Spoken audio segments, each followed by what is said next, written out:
Elven-Ffayrie traditions, revivals, and the New Age perceptions of them. Very, very fluffy these days when it comes to elves and fairies. You know, they'll take a package of band-aids and slap some fairies on it, and you know, it becomes fairy healing band-aids, and you can charge twice as much in the New Age for it. This is very interesting to me. There's this also contemporary belief that emerges later on that the elves and fairies are evil, and yet recently we see this kind of revival of this interest, and it's funny too because we see more elvish males and kind of pixie girls out there and emerging too in culture. Resources. You know, it's funny when it comes to the mainstream Druidry, fairy traditions, Verald, De Vere's, Dragon Courts, things like that. Very controversial topic, even in New Age, which is in and of itself already very controversial. So as far as support, literary support, outside of Mardukites, because obviously doing as much as I present freely, the goal here is clearly of information and not solely to try and sell books or something, because if so, this is one of the most elaborate promotional marketing gimmicks ever made.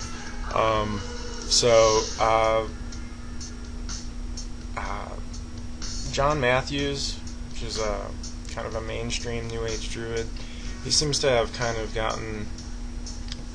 monopolized the some of the more revival works.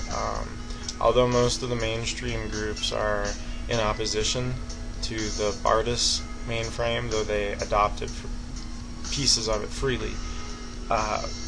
The Wiser edition, the hardcover Wiser edition of the Bardus, is edited or introduced by John Matthews, and one of the other, probably one of the better resources, because I do get asked about resources where people can find more supplemental information in this tradition.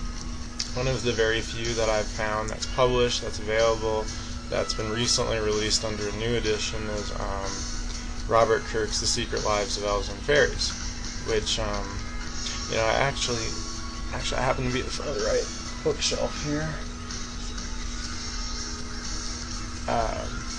The Secret Lives of Elves and Fairies. This is a hardcover element edition that has some. It's pretty decoratively written with illustrations and whatnot.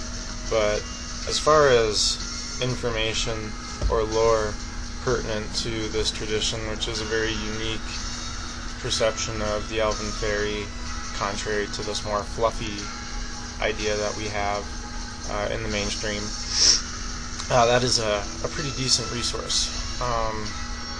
Now, the fairy faith in Celtic countries, W.Y. Evans Wentz is another good resource for exploring some resources in this area. It's been a long week. Alright.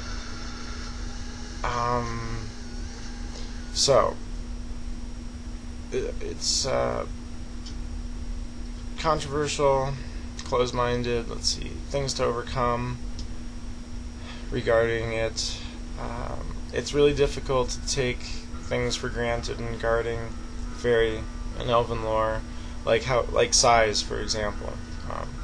Those with that perceptive ability are able to alter it, shapeshift, polymorph, The forms that the Sidhe took after the coming of the Milesians was ethereal and Akashic or astral, from which would allow more easily being able to transition between the other world and here, an alternate dimension, if you will, or rather a part of this omni-dimension of which we just have not the perceptive ability to understand or perceive or measure or what like, so we call it supernatural and paranormal and spirit world and things like that. But it's just pretty much as real, just not as confined and condensed energetically as this here.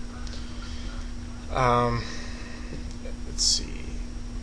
A green world is natural, as opposed to the buildings and what we create around us. I mean, the physical world is already somewhat of a limitation to our own sensory perceptions in terms of reality, but we go a step farther by creating virtual realities and whatnot, which is a means now that I'm trying to communicate some of these things to, just for the sake of posterity and knowledge, using those same means. For a while I didn't see the value in the technology myself. So due to that ethereal nature, Elvish wizards and druids remain in the physical world, but there's this kind of twilight to that, walking between worlds, being able to, in a sense, understand this omni-dimension while still existing here. And you have to remember that Druidism was not just like a religion to the Druids, but like kind of like what Moses had to do. They were charged to lead a people with their mystic abilities and natural philosophies in the form of teachings and the lineage of the Dragon Kings and the Elven-Ffayrie wizards and priestesses. And so the organization, under a banner of what someone might call religion, to motivate and unite the masses of Celtia, which was quite vast and consisted of many diverse tribes and clans. So for this reason, the classical writers will speak of Druidism as the religion of the Celtic people. The observing and interested humans adopted many of the Elven-Ffayrie traditions as perhaps a religious way of life, but it would be more correct to view it as maybe a spiritual way of life with a quantum magical paradigm for which to view the world. Their religious customs included baptismal rites of the water element, which are pre-Christian and represent the underworld initiation. Baptisms could not be specific to Christianity alone, because as a Jew, Jesus was baptized by a Jew. And funeral traditions also involved a 3-day wake, which involved staying with the dead for 3 days, after which the actual funeral ceremony was observed. The Latin culture was prone to cremating their dead, whereas the ancient ones did burials in mounds and tombs. The idea of the Elven-Ffayrie living in the burial mounds and Dragon Kings living in tombs and pyramids is kind of leads down one avenue of this Elven-Ffayrie lore of kind of what Nicholas de Vere is kind of fond of advocating as the vampire mythos.